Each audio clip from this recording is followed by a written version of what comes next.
Of all the people on Trump's team, Donald Trump was the most hawkish when it came to Iran. He decided to go to war on a gut feeling, period, full stop. We did extensive interviews to find out how he made that decision. On February 11th, Benjamin Netanyahu pitched the idea of joint Israel-US strikes against Iran. He lays out a very aggressive campaign to dismantle Iran's weapons systems, and then he also lays out some scenarios for regime change. President Trump listened to this and he said, "Sounds good to me."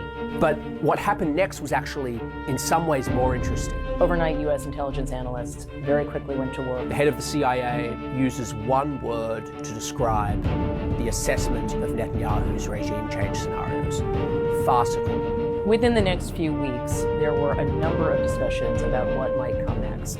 There was not consensus. These three Trump advisors showed just how varied the opinions were in the administration. The Secretary of War, Pete Hegseth, thought that this was a really good idea. And it's not a surprise. He was very much chosen for the idea that he believes in flexing U.S. military muscle.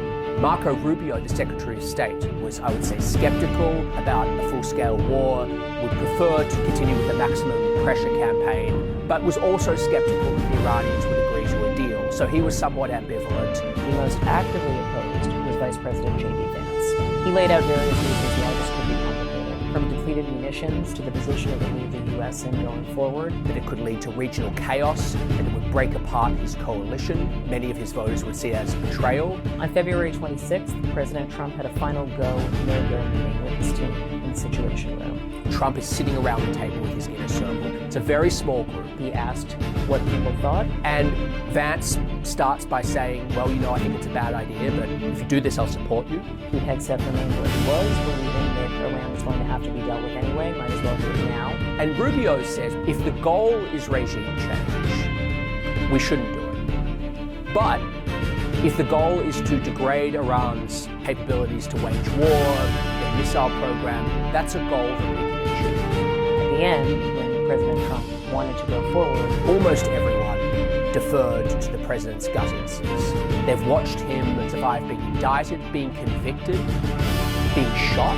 They had seen him beat the odds so many times that it affects how they look at things and what might be doable. And at 3:38 p.m. the next day, Donald Trump ordered the start